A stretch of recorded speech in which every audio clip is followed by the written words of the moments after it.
At Shelter Insurance, we've found that peace of mind offers some real advantages. That's why we work hard to make things easier for you. By sheltering your cars, by sheltering your home, by sheltering your toys, by sheltering your life. Peace of mind. Isn't that the best shelter there is? Shelter Insurance. We're your shield. We're your shelter. Ask Shelter Agent Mark Manning about Shelter's competitive insurance rates.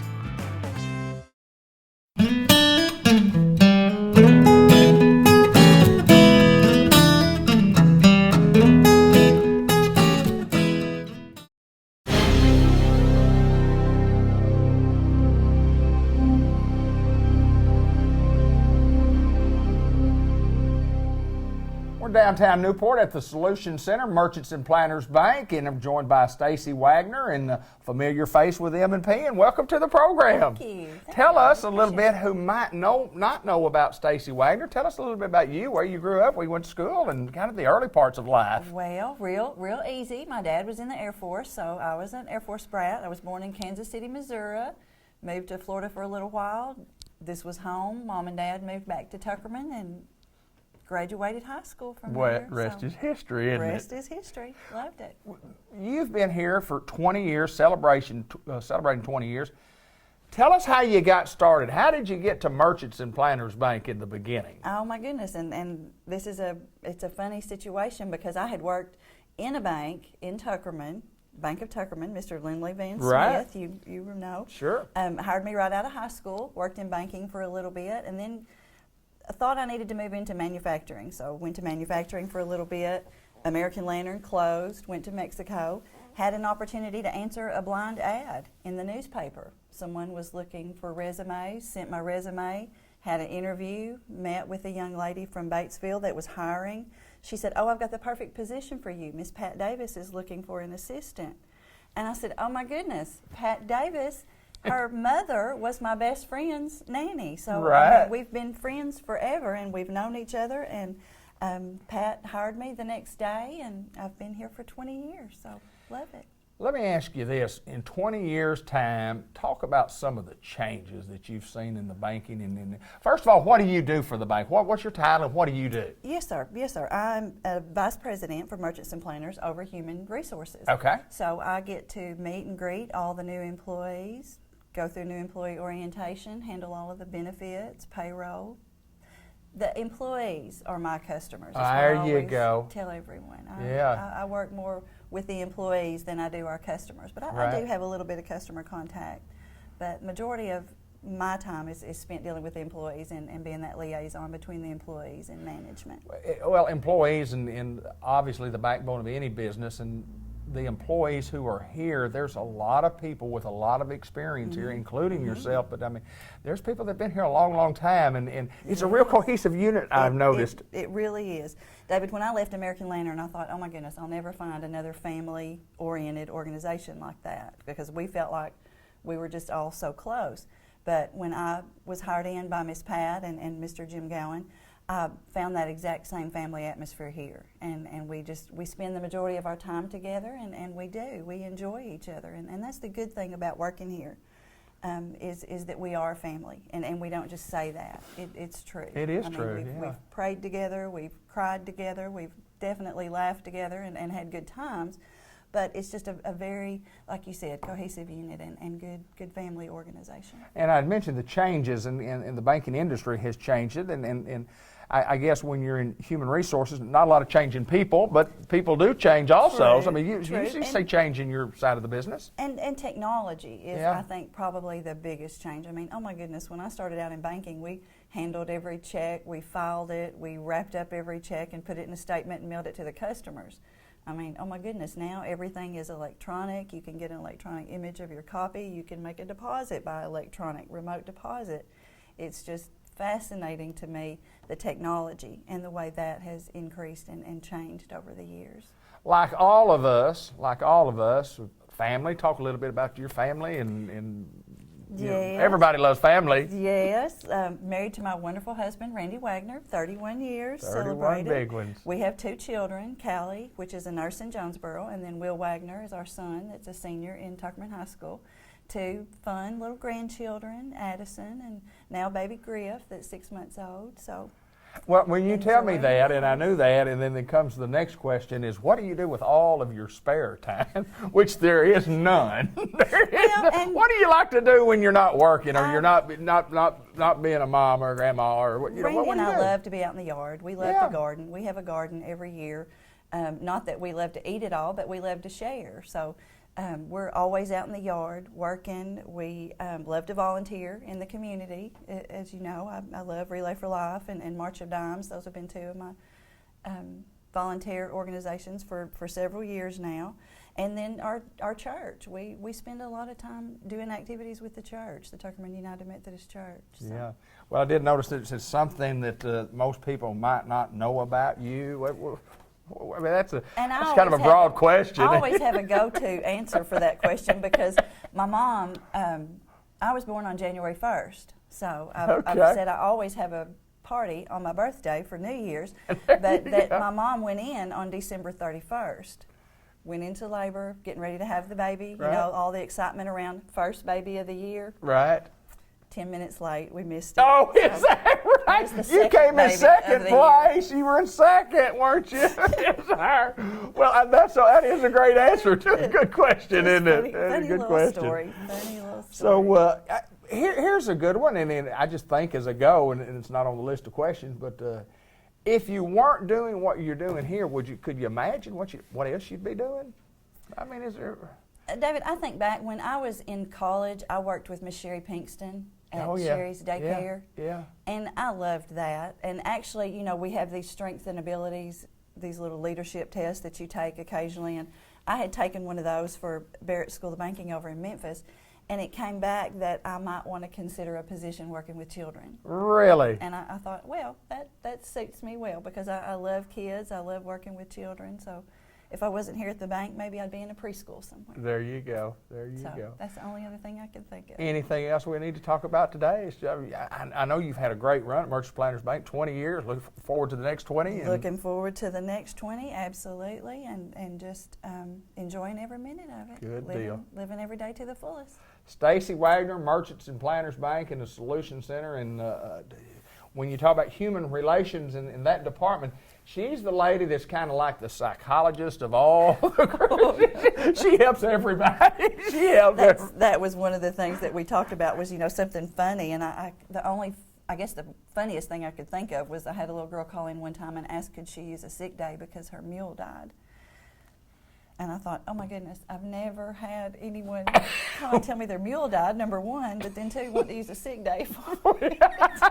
Well, I guess you use sick days for everything. I've never heard of that one before either. You see all kinds. And that's the joy of working here and working in human resources. It's something different every day.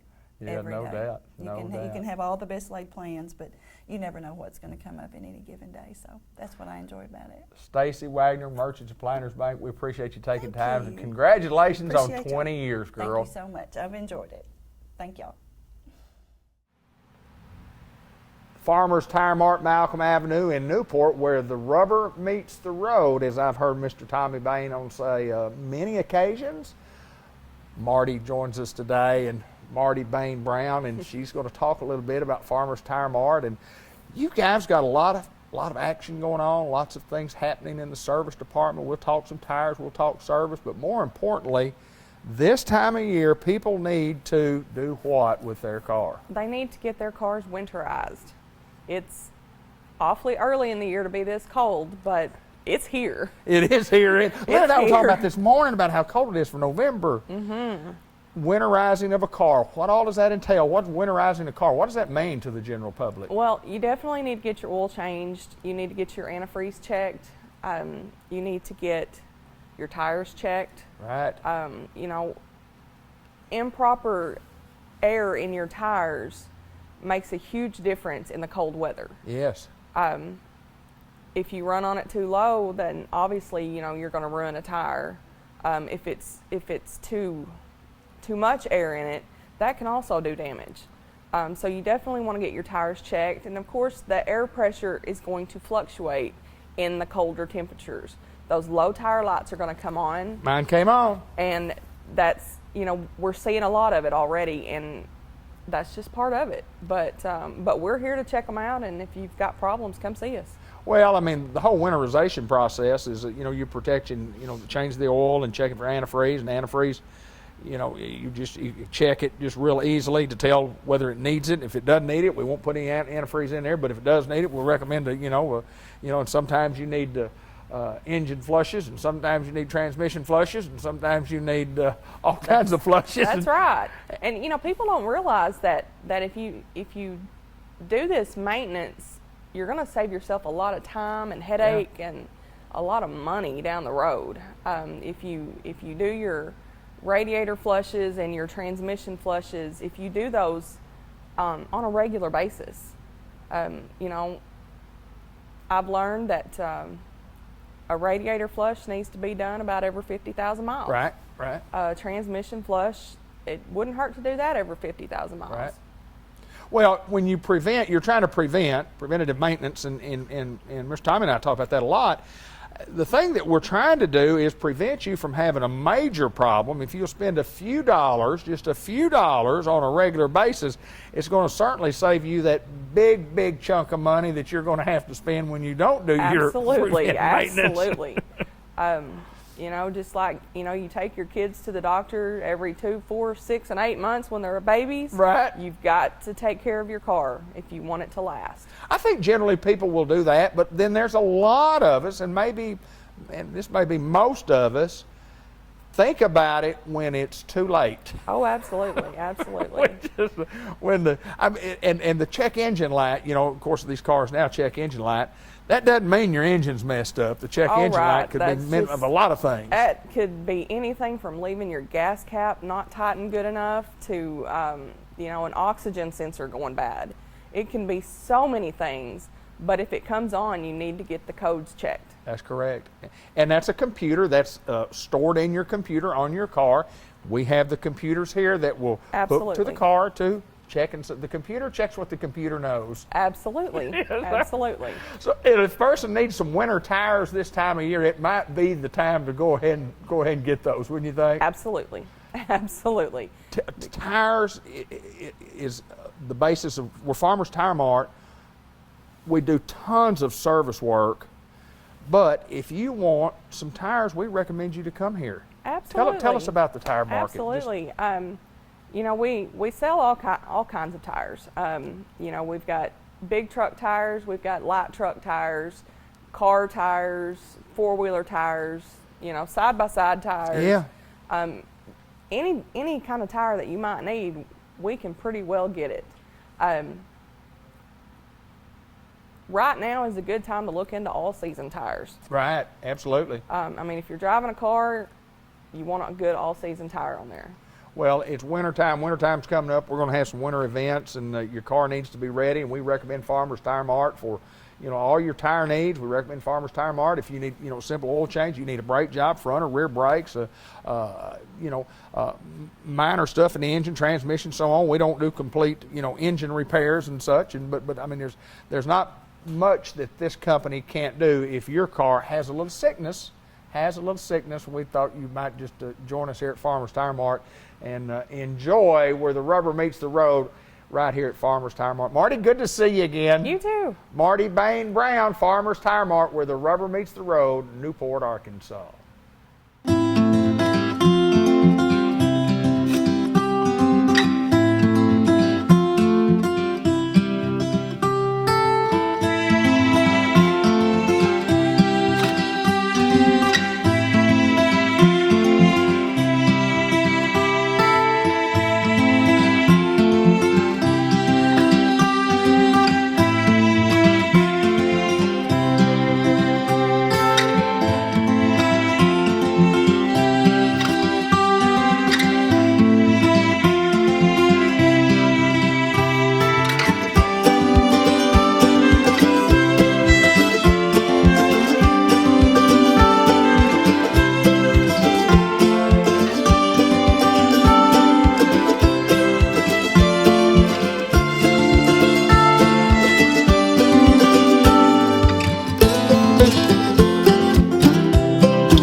Jan Jackson Maris at the Jackson's Funeral Home, the 1900 block of Malcolm Avenue right here in Newport, and welcome and good to see you once again. Good to see you. We always get a good visit before. I probably make y'all late. You probably have to put 2 appointments in for me. That's all right, girl. Let me tell you what, we say this in all fairness, and Jan and I will schedule an appointment, and then something will come up in the office, and it comes up often. It comes up I often. know, I'm sorry. No, I mean, that's okay. But that's part of it. I mean, that's because you're there to serve, and you have to serve at all hours of the day, and you don't know when I schedule something with you for 3 o'clock this afternoon, you may have a family call at 2 o'clock this afternoon and say, I'll be there in 30 minutes or whatever. So that happens a lot. And that's part of the service that we provide at the Jackson's Funeral Home. But we want to mention a couple of things on today's program. First of all, Veterans Day just passed, honoring those who served. We do that at the Jackson's Funeral Home, and Veterans Day is always a time to reflect for those who have served. Talk a little bit about it. It is. I mean, and we have so many wonderful veterans who have passed away, but we have so many veterans today, and so many young people. Sure. Or people, I think, are younger, 60 and so, and right. And some have retired from the service and had whole other careers, but they just have given to their country and they've given back to us in service. I think about Charles Ray, and I think about the Sexton boys, right? Both that are my age, right. and all of them were young veterans, and I always am proud of them for their service and going into the service. I look on Facebook, and we all do Facebook. Most everybody does Facebook. And sometimes you forget about those people who were veterans and serving. You go, I forgot about that, or I forgot about this one, or I forgot about this lady that served, or this gentleman that served. But lots of folks right here in Newport, Arkansas, Jackson County have served their country. They have, and some served in National Guard. But if you get a chance, go out by the VFW. The Newport Art Club has painted a new mural. Oh, wow. And they did a beautiful job honoring the veterans, so that's a good shout out to our art club. It is beautiful and something to be proud of. Right behind Churchman's Building Center, if you don't know what it is, I think Brandenburg, right on Brandenburg. Brandenburg and... What's the road that goes? Graceland? Graceland is correct. Yes, okay, correct. good. That is correct. That's correct. Graceland runs in the Linden Circle and around, no doubt. Well, you have a favorite veteran, I would guess? I do have a favorite veteran. Let's talk about your favorite veteran. Bob Jackson. And tell us about Mr. Bob Jackson. He would have been 100 years old on October 20th. Wow. So he's remembered still. And he did lots of neat things in his life. And right. He served in World War II, and he made 5 D-Day landings and helped liberate Dachau prison camp, which when I was little, got to go back to with him. And I wish I'd been older, but I wasn't. Right. It was a real emotional experience. It was when Jerry and Diane were over in Germany, and we went over to visit them after they had May Carroll there. And so there are lots of experiences I remember with him having there, and it was a real emotional trip for him. Did your dad talk a lot about serving with you? He did not talk until after we went to Germany, and he went to the cemetery, the U.S. cemetery in France, where a lot of people were buried, and he had a very emotional experience. Yeah. And after that, he talked more. And Jerry kind of told me that, after that, because I was just 6 years old. And he talked more. And then in '92, I believe, for Port Fest, Daddy was going to make a veterans display out at Port Fest. Mm-hmm. And he started calling all his friends. And these men would come in here with these boxes that had not been opened for 50 years. I mean, I may have the years wrong. Right, I got you. But that they hadn't opened. They shipped them home, and they never opened them. Wow. And they would come in here in that back conference room on that big table, and Leanne Evans Holmes was helping then too, and she would help us. We would catalog every item, but as they would open their boxes, they would start to cry and tell you the stories of the things in the boxes. Wow. And I think at that time, those men, I think it was very cathartic for them. Yeah. And they just relived that going through those possessions, but they shared them with everybody at Port Fest, and that anybody who remembers that display, it was really fantastic. And I did one several years ago at the depot, and of course a lot of things are gone now because they've gone out of town with families and with family members who have left, but there's still a lot of wonderful things here. Like I have several things in a suitcase that belong to my dad, and I've shared those several times. I have read before where when you talk about veterans, especially our World War II veterans, and as many of them as we're losing on a daily basis, and eventually you go, I mean, you know, as time goes by, you know, they all go by, and where a lot of those men, women just didn't want to talk about it. My dad served. He was a U.S. Marine, and I don't know anything other than I've got a couple of pictures, I've got his discharge papers, but I don't ever remember my dad talking about it, and if I ask the question, I don't remember any answer other than to say I don't have any recollection of any information that he gave me, and Kenny's the same way. So he didn't talk about it. He didn't talk about it. But how good is that for those people to have done that? To have talked about it. Oh, yes. And my dad did something that was really amazing to me, or it just, I think it was, to me, it was kind of a God thing. But he had a friend, and they were walking through a field, and there were dead Germans everywhere. And this friend saw a big ring on a man's finger, and he couldn't get it off, and he chopped the man's finger off to get the ring. Wow. And he, like probably in '93 or so, the old Rolodex is back there, but it's got my dad's Army buddies, and he called this man up, and he said, well, so-and-so, how are you? And he said, Bob Jackson, how are you? Is he that recognized right? his voice immediately. And they just visited and visited and visited. And that man said, I need to talk to you about something. And he wanted to talk about what he had done. And he said, I felt shame for that my entire life. Wow. Yeah. And he said, none of my family knows, and that ring's in a safety deposit box, and I don't know what to do with it. And my dad said, well, there's really, you know, you might can return it, or, you know, if you can find somebody. And they talked on. And about 6 weeks later, my dad gets on the phone and calls, and that man had died. Is that right? So I think that was to help him, and it helped my dad because he loved it. You know, he loved talking to him. But he assured him, he said He needed to talk to somebody he about needed it. to talk to somebody about Absolutely. it. Absolutely. And Daddy said, I promise you, he didn't feel it. There you go. And you have to let it go because you were a child. Right, you're just kids. You were kids. And people forget about that, Jan. People forget about They were how 17, young. 18 Yes, they were years kids. They old were high school kids. Yes, they were. They were high school kids fighting for our country. You know, fighting for the rights that we have today. And so many of them falsified their birth certificates so dad they one could of go them. on. He was. My dad won when he was 16. See, in 16. 16 years old. That's a baby Yes. to go out there and see those horrors. Yes. And it was horrors. It's unbelievable. Boy, it's good stuff, though. It It's is good stuff. to talk about. And good men. 100 years old. 100 years old. That is awesome. We were blessed with good dads, and a lot of people in Newport, Arkansas were. No doubt about that. Jan So, Jackson Harris, best. we appreciate you, and we salute our veterans. We Yes, we honor do. our veterans, and those who have served. From the bottom of my heart, we say thank you from the Jackson's Funeral Home. Thank you.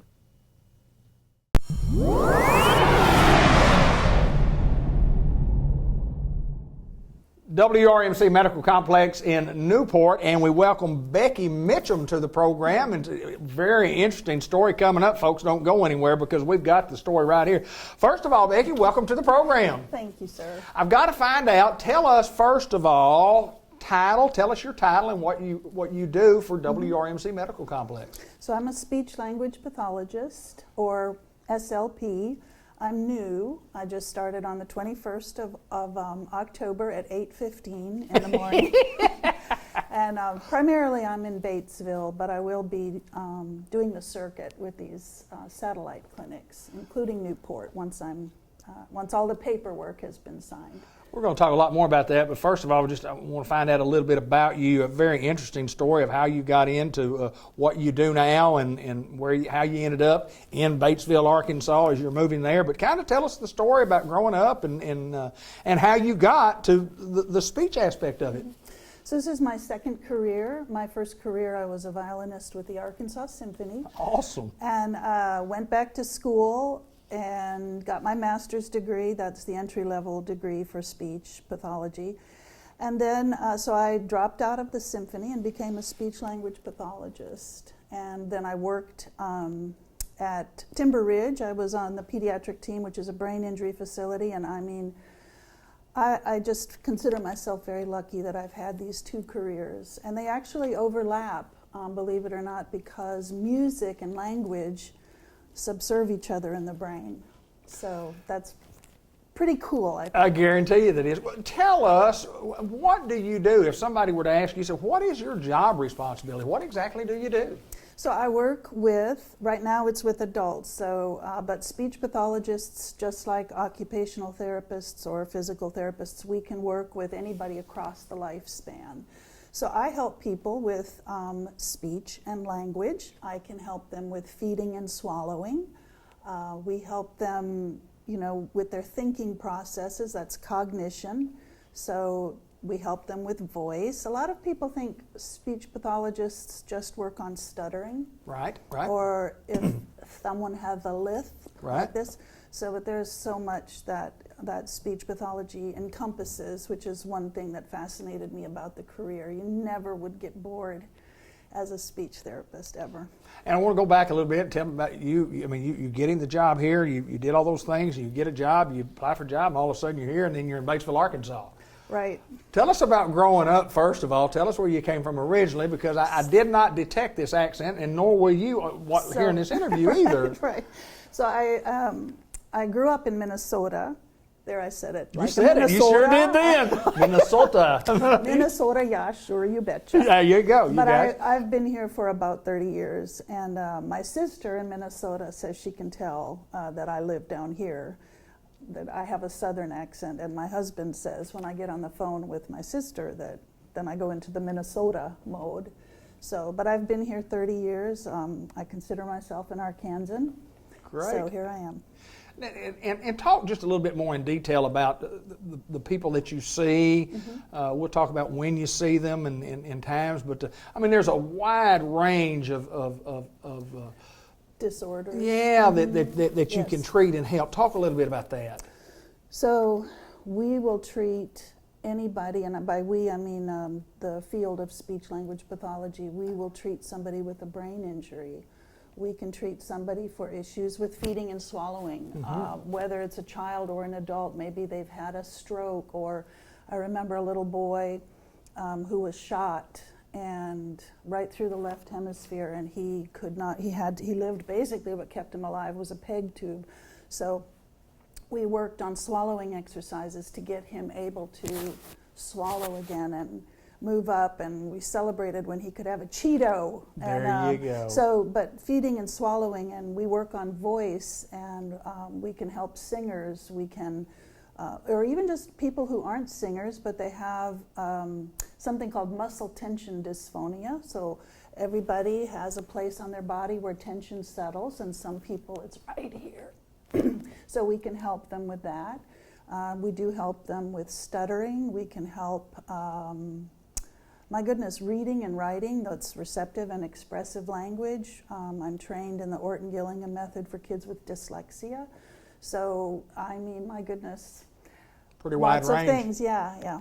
Yeah, pretty wide range. Yeah. Well, there's no doubt that Batesville, Newport, and all the other satellite places around the White River Health System I know that they're excited to have you. Yeah, It's so interesting to get in and find out just in the short time that we've gotten to visit the different things and the different levels of treatment that you have, and especially your career path. And you say, you talk about playing in the symphony for 28 years, which is all about listening, hearing, and then you're right in that field again. That's right, and I was telling you earlier, I'm a member of the American Hippotherapy Association, using a horse as a treatment tool.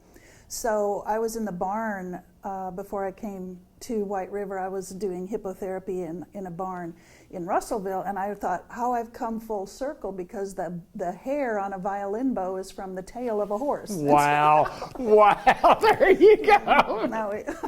So. Well, and if somebody needs to talk to you about your services that you provide for White River Health System, how do we go about doing that? So it's through a doctor's referral. The doctor writes a referral, then it goes to the clinic, which they are some amazing women that run that place. And if they have any questions at all, if the client has any questions, those are the women, not me. I'm new, I don't know anything about that. But you would call the clinic with the doctor's referral, and then they schedule you. Then once you see me, then I schedule you based on an initial evaluation, or if I'm inheriting you from another clinician or whatever. So it has to go through the physician. And that number's at the bottom of the screen. You can certainly see that number there. We certainly appreciate you taking time to join us. And you know, you can hardly get a life story in 5 minutes, but it certainly is an interesting life story, to say the least, I would say. And thank you so much, Becky, and good luck on your new adventure. Thank you. Thank you.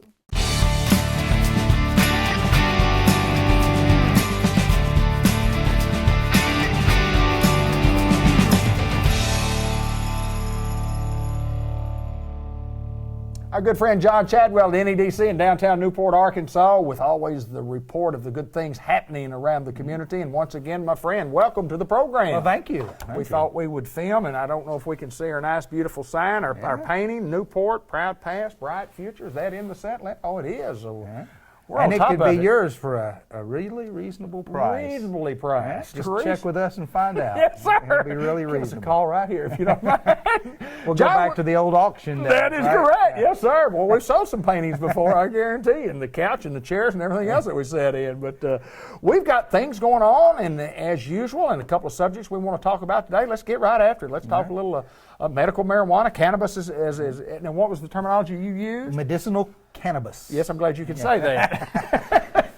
Well, tell us about that, please, sir. Well, we're going to be, we've seen some hiring at Natural State Wellness. They've done hiring through Indeed.com. Several people have called here and put applications and things on there. But Delta Medical Cannabis Company is going to be hiring. By the time this is on the air, they should be hiring. They'll be taking applications in our office, perhaps having a job fair. We'll see. Depends on how the application process is. But they're going to let us know exactly what the application process, probably bring a resume into the NEDC office and drop it off, and we may have an application here for you to fill out. We'll pick them up. They'll come twice a week and collect them, and then they'll sort through them and choose who they want to interview. But it's good to see both of those plants gearing up and hiring people, and we can see that payroll begin to trickle into the community as well. So that's kind of an exciting time. You know, it's been a long process. It has been a long process. It has come along, but a lot of state regulations. Everybody asks, "Oh, well, what's it like?" And I was like, "It's try to like going into Fort Knox." You know, you have to. I mean, you walk in. Security. And you got thumbprints and scan cards and everything else just to get in. So it's a very secure facility, but they're going to have some good jobs. They're also going to put some money back into the community. So we're pretty excited about that. So if you know somebody who needs a job or has thought about working in that field, just let them know. They can bring a resume to our office, and then we'll probably have applications that they can fill out here as well, and we'll package those and we'll get those to the folks at the facility as they come and pick them up. So it'll be a good opportunity for somebody who's looking for a good job in kind of a different field in Arkansas. So everybody's got a learning curve. Well, and you know, you hear this a lot on the street, and we always hear this. Well, we don't have jobs, but we do have jobs. We've always had jobs, and we've got good jobs, and these are good jobs. These are good jobs. Jobs at the prison are good jobs. Sure, they're good jobs. We've got about 25 openings at the prison right now. Good job, great benefits, good salary, good training, opportunity for advancement there. It's funny, I hear people in town saying, "Oh, if Newport just had a few more jobs," and then I hear our employers saying, "Boy, if Newport just had a few more people wanting to work," you know. Right. So somehow the story is different on both sides of the fence, but we do have jobs out there, and we have folks needing to work. And talking about the jobs, on our website, the Newport Economic Development Commission or the Newport City or Chamber website, there's a little tab up the top that says work. Okay. And if you go up there and click on it, in a drop-down box, and it says job opportunities, and you click on that, and it brings a list of jobs that are available. Crystal updates that once a week. Right.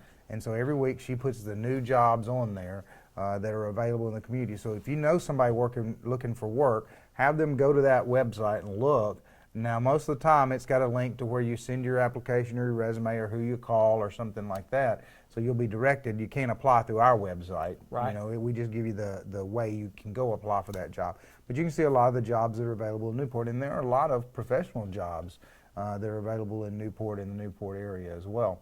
The latest statistics we got through our retail consultants that we've been hiring is that our nighttime population is 8,100 people, and our daytime population is a little over 11,000. Right. Because all these folks are driving into work. Well, we've got local people who are unemployed and need jobs, and so we need to connect them to the jobs, which leads to kind of our second thing I want to talk about.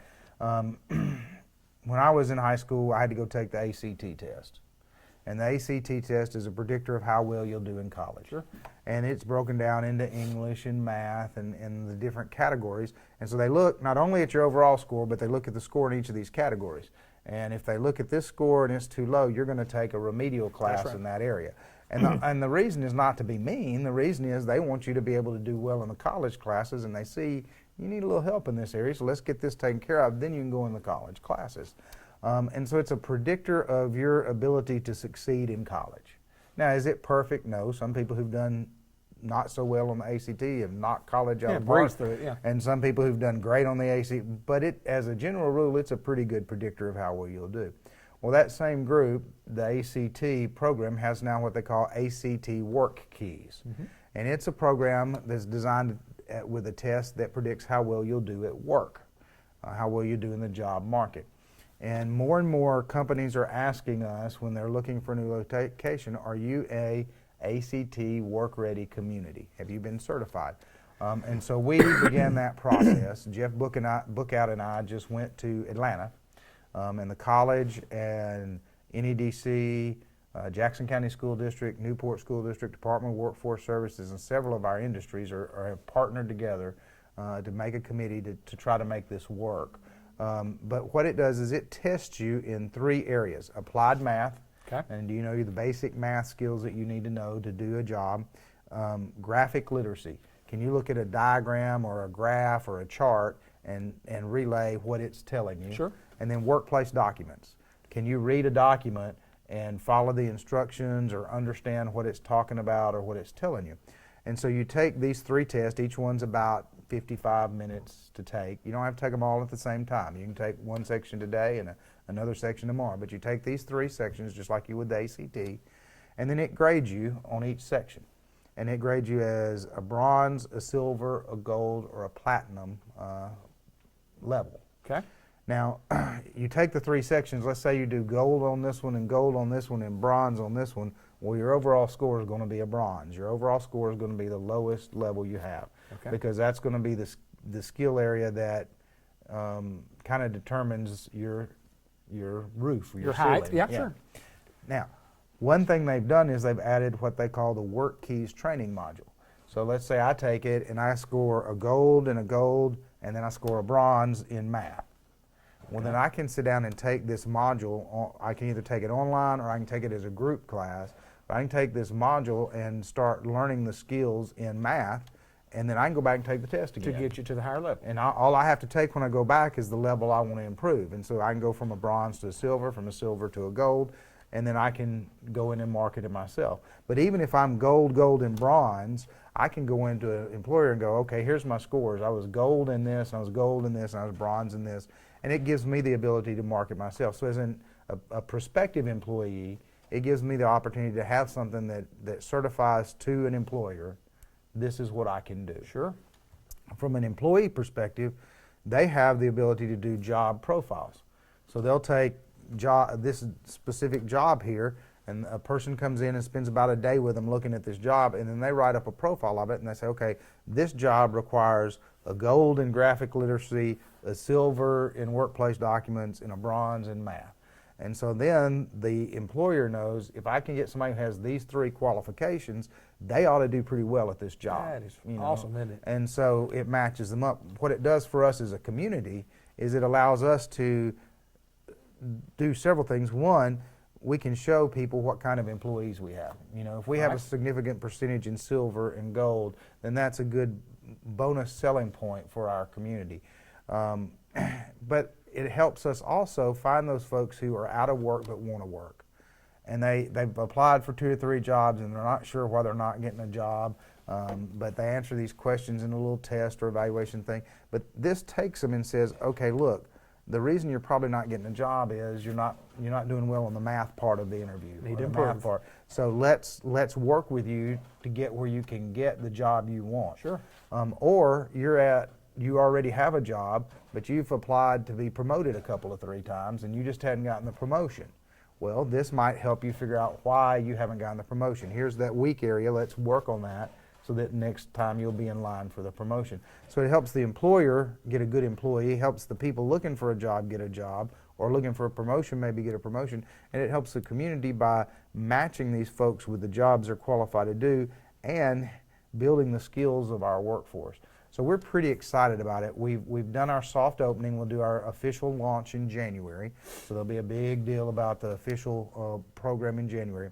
And then we've got 2 years to become certified. Okay. And most of that is testing a certain number of folks in 3 categories: current workforce, people who have a job; transitioning workforce, people who are looking for a job; and then emerging workforce, which is college and high school students. So both of the school districts are on board. Both of them are willing to test students in the high schools. So they'll probably visit with the students who say, I'm not sure college is for me. I don't know that I'm going to go to college. Well, why don't you go ahead and take this National Career Readiness Certificate test. Take this test and see what it says, so that if you want to go, even if you maybe want to go to college in 2 years, go take this so you can go get a job, show them what you can do. And so that'll get us some of our emerging workforce. We're going to work with a college to do the same.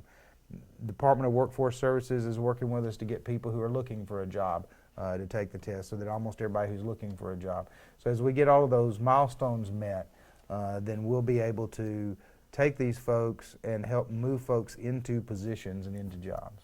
Sounds to me like the resume becomes a lot better for you because of this test, and it certainly becomes a lot better for the person looking at the results. It's kind of like a resume built in with some testing to find out really what should be on that resume. It does. Yeah. And on the website, which I'll forward to any business that's interested, I'll forward you the website. But there are links to some videos of case studies of companies all over the United States who've used this, and their turnover rate has just dropped dramatically once they use this. Because one of the most frustrating things in the world is to get into a job you don't know how to do. You get into a job and you just, you probably could do it, but you just don't know how to do it. Right. And it gets frustrating. And so this helps them find people who already know how to do the job. Or it helps somebody who doesn't know how to do the job say, hey, I need to go get this skill. I need to build this skill. So it lessens the turnover. It increases the likelihood that the person can understand the training. If you're a bronze, if you tested a bronze, you're qualified for about 17% of the jobs in the United States right now. If you're a silver, you're qualified for about 69%. So just transitioning from a bronze to a silver can make a big difference. If you're a gold, you're qualified for 93% of the jobs in the United States. And if you're a platinum, it's 99%. Wow. Now, you may not know their exact process, but if you're a gold, they know you have the math background to figure their process out. Right. And so that's the whole purpose of the program. Well, we're doing great things at NEDC in downtown Newport, Arkansas, and around the state of Arkansas, and really around the country. And people still look at us as a model community of what we're doing with our dollars that people spend right here in our county. But you, John Chadwell, I think marvelous job of what you do, and I say it a lot of times, and I mean it from the bottom of my heart. I don't know where we'd be without our commission, without a guy leading this commission and the charge that you do. And my friend, I appreciate it. I appreciate it very much, and it's great news right here in downtown Newport, as we always say. John Chadwell, he's the executive director, and that's easy for me to say, of the Newport Economic Development Commission.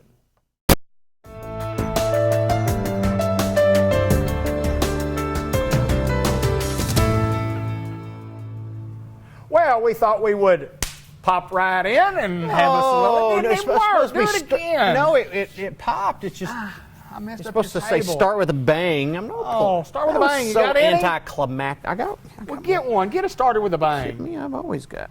Get us started with a bang here. We can't do a professional program unless you get us started.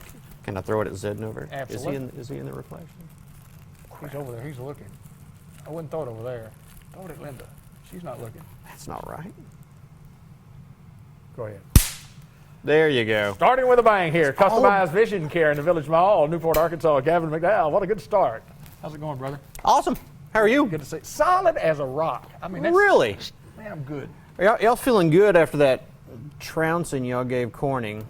That's my hometown. I you know. Corning's my hometown. We apologize. Now, here's the thing. Y'all should be coming in and thanking me that y'all to help facilitate this matchup with Osceola coming up. Yeah, yeah. Well, I'm just saying, if it wasn't for Newport just walking right over Corning, I mean, what position would you be in without my hometown? Second.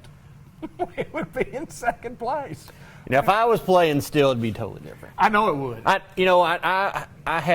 set all the rushing, passing, and receiving yards at Corning, and I'm in the thousands on all of those as far as yardage gain. Cool. But they don't count them. They don't have them up because I only played one game. So it was they had to something about a big asterisk, and they yeah. Why would they put that on there? I don't know. Hey, listen, Larry Treadway, the head football coach up there, is a good friend of mine. I'll talk with him. I tell you what, he's from what I have heard and understood, he's the man for that job. He'll get them where they need to be. I can promise you that. But anything you need changed on your behalf personally, on record-wise, I'll call Larry when we leave. You do that. I want the plaque in the gym as you walk in to be totally changed. The man. The man. Well, they had to move the statue because they said it was a big bronze one and it was blocking a fire exit. So I think it's in storage. I'm guessing. I don't know. I was going to try to be real serious and ask you some serious. Oh well, we can do that too. Optometric questions. Okay. Are you ready? I'm trying to think of something sarcastic to say, but I can't think of anything. I do want to know because it just kind of hit my brain. And I thought about the test that we do when we come into your office, and we get a thorough examination.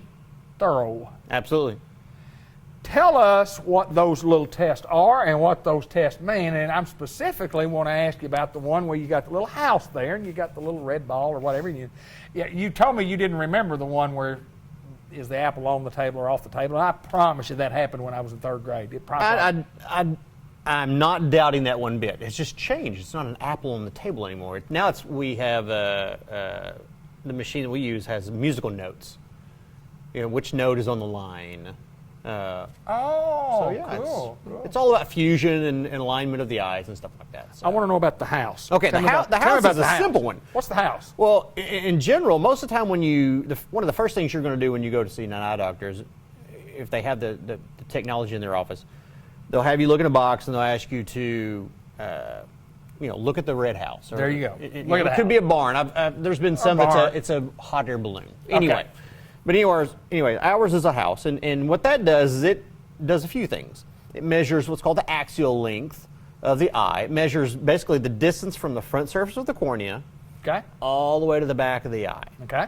Now, based on that axial length, it gives us somewhat of a ballpark as to where your prescription might start out with. Okay. Meaning it saves you time when we get into the exam room, because if we did not have that piece of equipment, there are a couple ways I can kind of get us in the ballpark to get us started before we refine your prescription, but it's going to take a little bit longer. So that just gives us a number. We plug it into this machine, the big metal thing that sits on your face when you go to the eye doctor. It's called a phoropter. We set all those dials to match up what that machine has told us, and let's just start off from there so we can start refining. I was just wondering if it had something to do with building trades class or something, since you were looking at the house. I didn't know. Well, it could, but if it was asking you, cool, what's the minimum square footage needed for a crawl space? Look through here and you could tell. I didn't opt for that feature on ours. No. I didn't see the cost benefit ratio was not there for me. That is pretty cool about what that's for. I often wondered. I mean, it gives you a guide to when you get in the chair in there that you have a starting point. Absolutely. Because you've got literally thousands of different things that you I will can, say this: everything we have in the office, and I want you to understand, I try to stay on the forefront of technology, and I want to make sure I have all the neat bells and whistles, not because it's fun, but because it improves patient care. Because the less time you have to spend with me getting just nominal data, the more time I'm actually going to be able to. We're going to have time to talk. Sure. We're going to figure out what your particular needs are. What your complaints are. Are they really related to vision? Is it something that is related to medical but is affecting your vision? So, and that's what a lot of the other tests kind of correlate with, is that every exam we do, I consider every exam as a medical exam until proven otherwise. Okay. It is a medical exam. We're worried about the health of your eyes, and if everything is healthy, then yeah, you just got a vision problem. We got to throw some glasses in front of it. Now, sometimes you might have cataracts or something else going on. You know, one of the handful of things that affect most everybody when we get enough birthdays.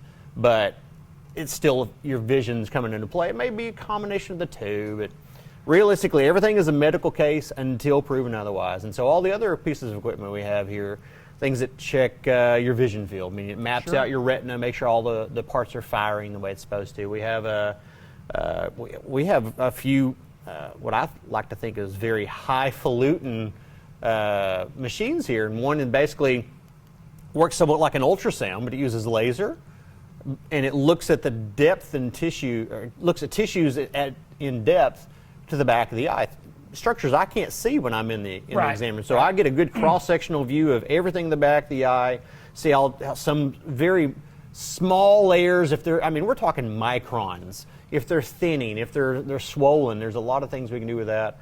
We have one machine we hook. I like to tell patients when we're pulling them in there, I'm going to hook your head to a car battery and see what happens. Realistically, it's an ERG VEP machine, and basically what that is it measures impulses, signals from the eye to the brain. So basically, we put electrodes on the front of their face, and we put some in the back of the head, and it literally measures what's called latency, how long it takes for when we give you a stimulus to when your visual cortex actually fires and says, I see that. Because there are some specific, there are some very serious conditions that can cause a lot of lag or even blink that out that doesn't correlate to what the eye looks like or even how your vision is. There are some scary things out there that can actually rot your eyeball out. And that's an exaggeration, but there are some scary things out there that can permanently affect the health of your eyes and your future vision that has no effect to your current vision at the very beginnings of the condition. So. Thus, all the tests that we get, I mean, you get a litany full of things that we Absolutely. do. The test and reasons for all of them, and they give you the information that you need, whether it be a health condition or an eye condition. And like I say, all those tests, they are designed to improve patient care. Right. Now, yes, I can pull you back there. I can look inside your eye. I can do all the ins and outs of what most people are used to in exams, and that would possibly be sufficient. But I'm not all about. It's possibly okay. When I could see, back when I could see well, I used to worry about, did I miss my exam? When you go, which is better, 1 or 2, 3 or 4, 5 or 6? Some people just 1 or 2. 1 or 2, 1 or 2, 1 or 2. 1 or 2. That's why I spice it up. 1 or 2, 1 or 2. Yeah, 1 or 2. Spice it up every now and So I don't guess you can miss those because it eventually gets to where there's not much difference between the adjustments. Exactly. It's all. I mean, realistically. And you always tell me, this ought to look the same. Yeah, 1 or 2. And it should be it does. such a fine difference between the two. We're really splitting hairs. Yeah. But I mean, realistically, it's more so how people answer than what they answer. Right. Got you. So if I ask which one's better, 1 or 2, and you're like 2, then I know 2 is better. That's right. But if I ask which one's better, 1 or 2, and you're like 2.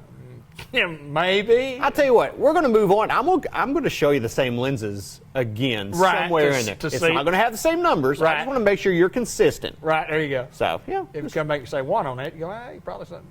It's all about just bracketing down, just trying to Gotcha. figure out what, realistically, patients tell me what their prescription is in most cases. Well, that's a good point. Good point. Well, it happens here at Customized So it's your Vision fault if you Care. can't see. No. That's exactly right. You can't tell me what's wrong with your eyes. Yeah. We can't diagnose it either, can we?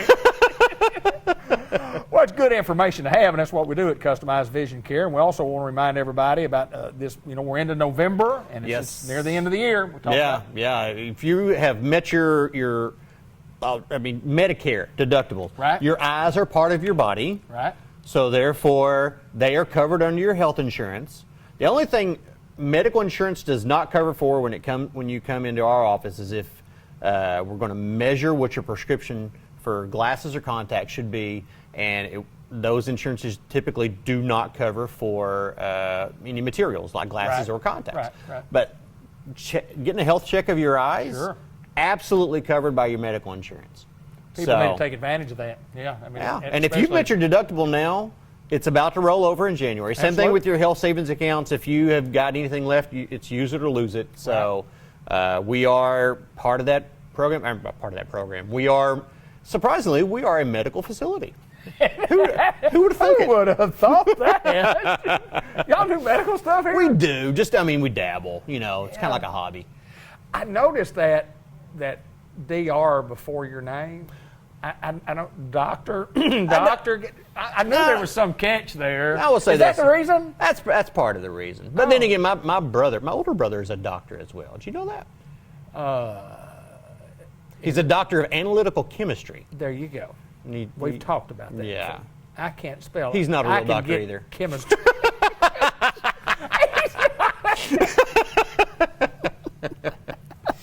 Well, I'm certainly not, and so I know that statement wasn't aimed at me, so that must have been aimed at you. Yeah, well, I'm comfortable with where I am in life. life's good, isn't it? Life's good. This is Dr. Gavin McDowell, and if you need professional eye care service, I recommend this guy. I don't know where you could go anywhere else in the world to get better eye care than you can right here in Newport, Arkansas at Customized Vision Care with Dr. Gavin McDowell. My pleasure, my friend. Oh, it's my pleasure. Good to see you. You as well.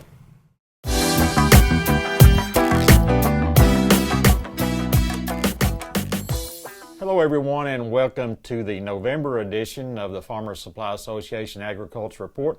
I'm Randy Klepechka, agronomist with Farmers Supply Association. I'd like to start off as usual this time of year with another harvest update. We're taping on November the 7th.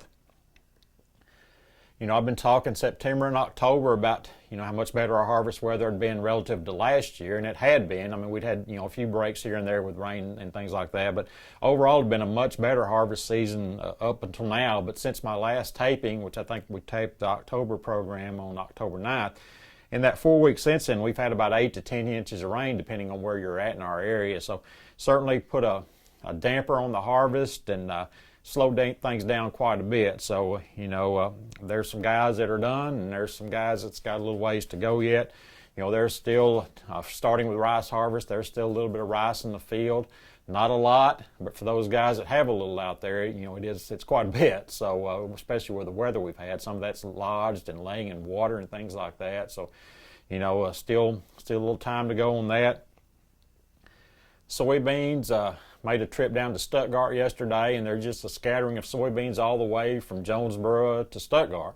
There's guys that are done, but there's guys that still, fields or decent acreage out there of soybeans to harvest. So, we really need at least a couple of weeks or so of good dry weather, and it doesn't look like it's in the forecast. So this harvest is probably going to string out into December, it looks like, again. So, hopefully I'm wrong and we'll get a couple of weeks of dry weather and get it over with in November, but it doesn't look real favorable looking at the forecast.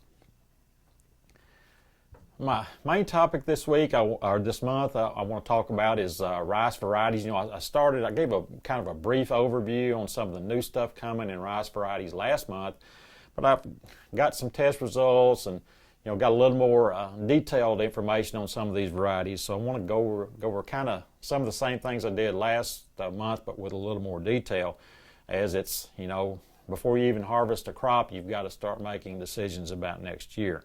I want to start out with the U of A varieties. There's not going to be really anything there may be a couple of releases this winter, but really, won't be any seed available. Maybe just enough for some seed production and things like that. But looks like the U of A may release a new long grain, may release a new medium grain. So, hopefully those are coming and they'll help us out in the future. But again, if they are released, it would probably just be for seed production this year. But just wanted to let you know that the university has some good stuff coming. And again, I mentioned, Dr. Shaw and the medium grain work he's doing down there, and he's got some good stuff coming and good long grain stuff as well. So, that's something for the future. I want to focus most of the rest of my time on the Horizon Ag new varieties and also the Rice Tech new hybrids. Horizon Ag has a couple of new Clearfield varieties that they have released and will be available this year. The first is CLL15. This is a long grain Clearfield variety. Excellent yield potential. It's a semi-dwarf. It's about 38 inches tall on average, so a semi-dwarf variety. It does have better blast resistance, than for instance a 151 would have. So that's a good point right there. It's a couple of days earlier than 153, so it's a fairly early variety. So again, I think there will be a lot of interest in the CLL15 long grain from Horizon Ag. So look for that, and I think it's going to be a good one for us. Horizon Ag is also releasing a medium grain. That's CLMO4. It has yield really right there in that Titan Jupiter range. One of their reps told me it's probably fit right in between Titan and Jupiter, but they can interchange on some of the tests and everything. So it's right there with the Titan and the Jupiter. So excellent yield potential. It grows kind of like a Bengal variety. So many of you have grown that in the past. And it can still lodge like a Jupiter, and that can be an issue in certain years and certain fertilizer regimes and certain types of soil and things like that. So we've got to remember that you can have some lodging issues just like we see with Jupiter. So, but it does have, again, much better yield potential than our previous Clearfield from Horizon Ag. The one we've grown a little bit in the past is 272. 272 is out now. They will not be marketing that anymore. But 272. It did okay for some people. We had some people really like growing it because they wanted a Clearfield medium grain, but now we've got one with a significantly better yield potential. So I think it looks good, and I look for an increase in acreage certainly in that. Also from Horizon Ag, of course, they're marketing the Previsia varieties, which have tolerance to the Previsia herbicide, the old assured, like we've used in soybeans before. So the first variety they had PVL01. Fairly limited yield potential. This one will have probably yield potential probably at least 10 to 15% better than the PVL01. So better, still not top end yield potential, but for where we want this variety, it's certainly worth it.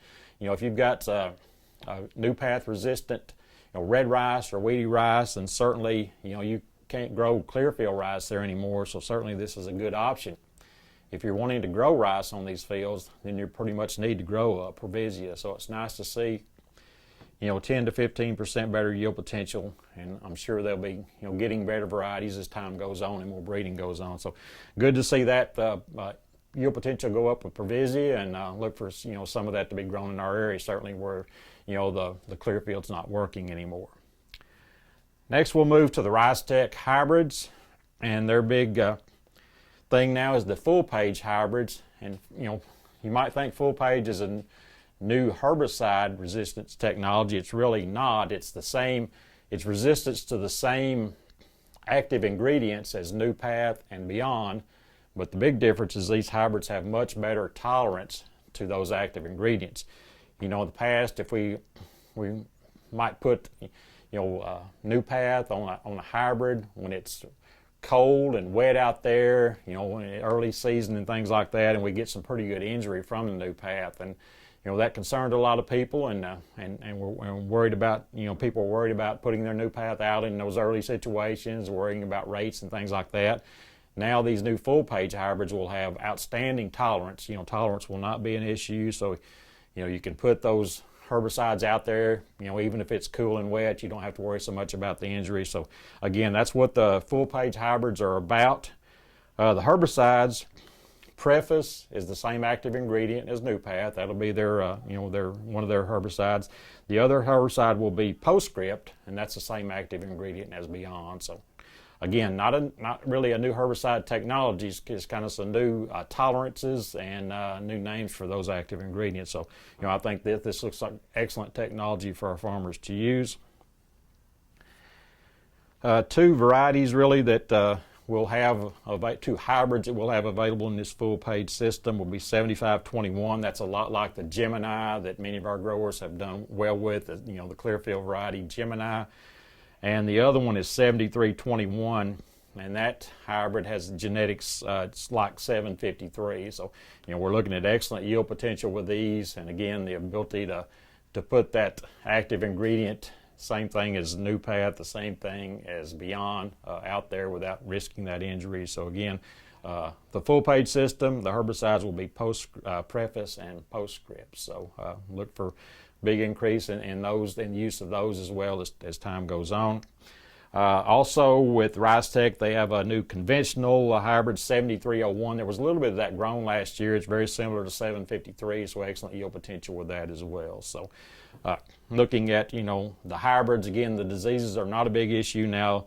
With 7521, since that is the similar genetics as the Gemini, then smut could be an issue, so we're certainly looking at a tilt application there to control the smuts, but otherwise pretty similar, good tolerance to the diseases from the hybrid. So again, these are some of the new varieties and hybrids out there that are coming along.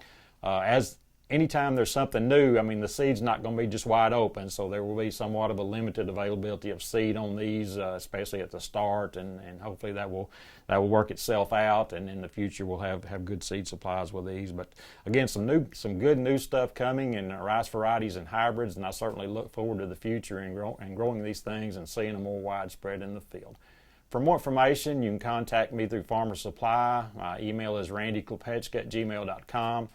Cell phone is 870-318-0739. Until December, this has been Randy Klepechka with the November edition of the Farmers Supply Association Agriculture Report.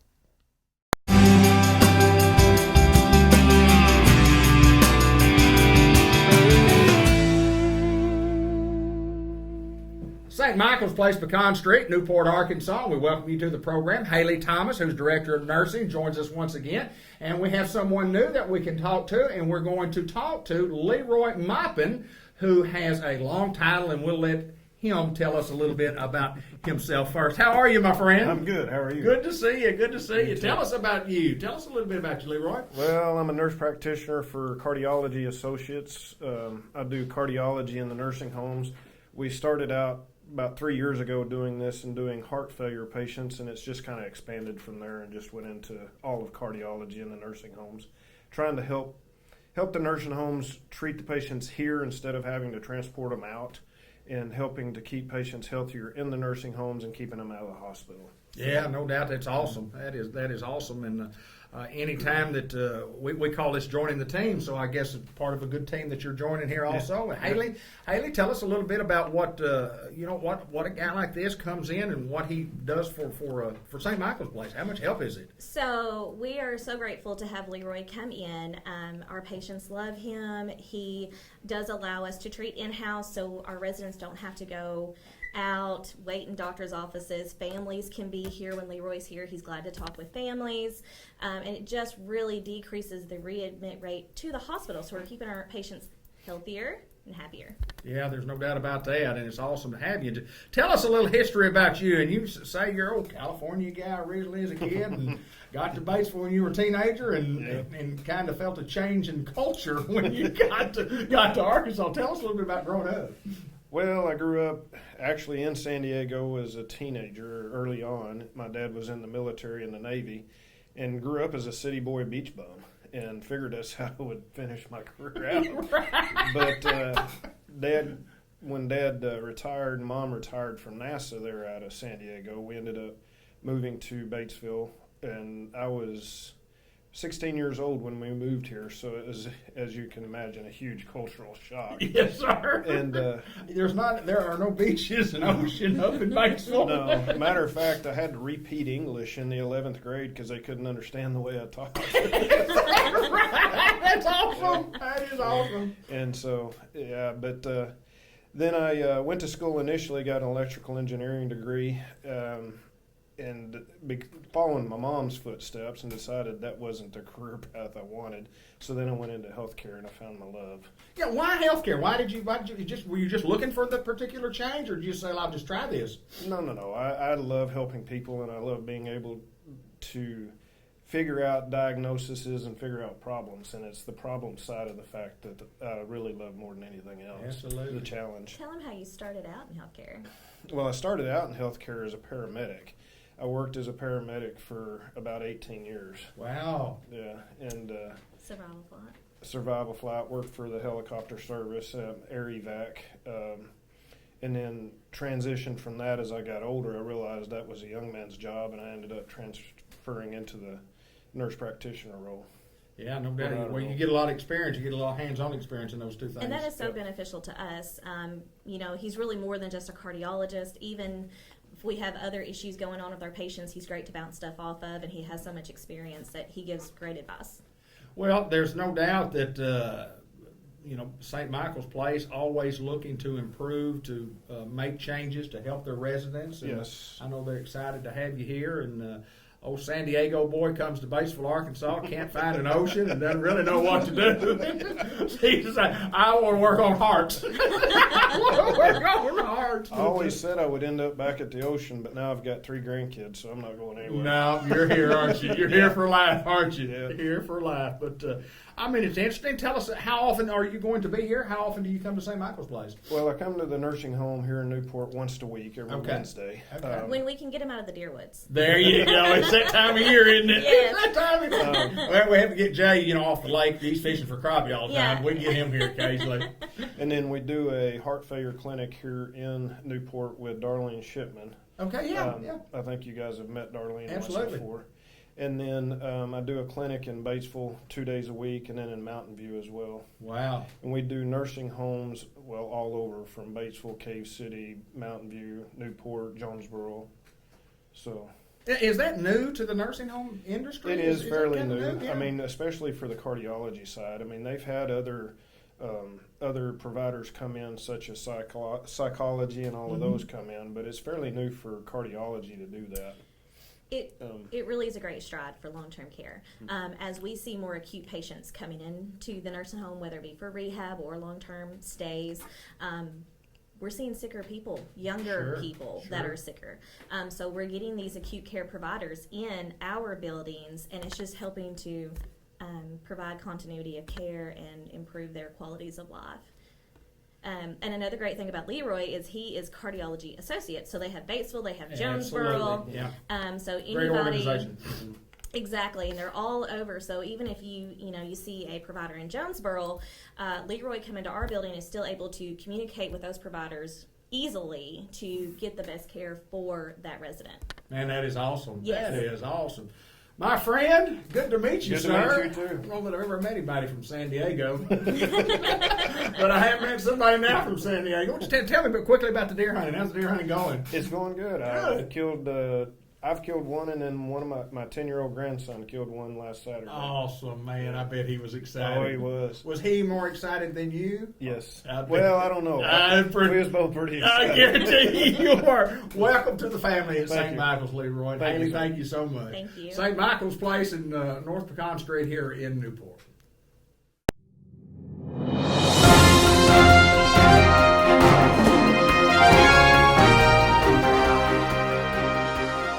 White River Area Agency on Aging, and once again we get to talk to Miss Peggy Pierce this month. And last month we had talked a little bit about open enrollment, and we don't have any. We do have some more information that we can pass along, but let's talk just a little bit again about open enrollment, Miss Peggy, why it's important, what it is, kind of give us the scoop on what we're talking about when we say open enrollment. What does that mean? Okay, it's the time every year when people who are on the Medicare prescription drug plans can look at the options that are available. Maybe your medicines have changed during the year, your doctor's put you on more medicines, or maybe you've come off of some of the medicines that you have. And each one of these drug plans, they have a tier, they put their medicines in certain tiers. So if your medicines have changed, or if you get a letter from your plan that maybe the plan itself is changing the premium or the tiers that they're putting certain drugs in, you might want to look at the options that are available. So this is the time of the year between October 15th and December 7th that you can make a change to the plan that you have if you want to. Now, if you like what you have, if it's paying well on your medications, you don't have to do anything. You can just let it roll on. But this is the time that you can make those changes, and we have a couple of dates I mentioned last month in the segment that we would have what we call an open enrollment event in all of our 10 counties, and we've got dates. The 2 counties that is in your listening area, the one here in Independence County will be Tuesday, October 29th, and we're going to have it at White River Medical Center in one of their conference rooms, conference room C actually, and it'll be from 9 a.m. until 12 noon. The one in Jackson County will be Tuesday, November 19th, and that's at our Newport office, right there on right there on the main drag. Yeah, right on the main drag, and it'll be from 9 a.m. until 12 noon. If you're in one of those counties and you want to look at your options, bring your Medicare card and the medicines that you take on a regular basis, and there'll be care managers there with computers that can help you look at those options, and if you want to make a change, they can help you do that online. So make it real easy for you, and once you do that, your new plan would be effective January 1. And you know, there's some other things. We talk about the prescription drug plans during this time, but during the year, during the off time, people go on Medicare, like people that just turned 65, people who've been on a disability for 24 months. On the 25th month, those people are eligible for Medicare. So when you first go on Medicare, you may have some questions that, you know, what are my options? What do I need to do? What are the different parts of Medicare? So if you're in that situation, that would be a good time to talk to one of our care managers. Call and make an appointment, and they can help you look at, you know, the A, the hospital part. They can help you look at the B, the doctor part, and then there are the supplements. Most people need a supplement to Medicare because Medicare doesn't cover everything, covers about 80%. You're responsible for the other 20. If you can have one of those supplements, then you've got good coverage anywhere that they accept Medicare, and then you'd want to pick one of those drug plans. And there's also these things called health plans or advantage plans, and sometimes people get those a little bit confused when the insurance companies are mailing you all this stuff, or they're calling you. It can get confusing. It can get confusing. Yes, it can. People think they're talking about supplements, but they're actually talking about a different way to get your Medicare covered. Now, it's another Medicare option, but you're leaving what they call original Medicare. So if they're talking to you about a health plan or an advantage plan, you know, just make sure that you understand what they're telling you, that it's not the same thing as a supplement to Medicare. Some of them are, you know, might be a good option in some situations, but there again, that's the time to educate yourself before you sign anything. Make sure that you understand what you're signing. Like anything else, because when you turn 65, you're going to get all this stuff in the mail, and you're going to have all these insurance companies calling you. So that's a good time to educate yourself.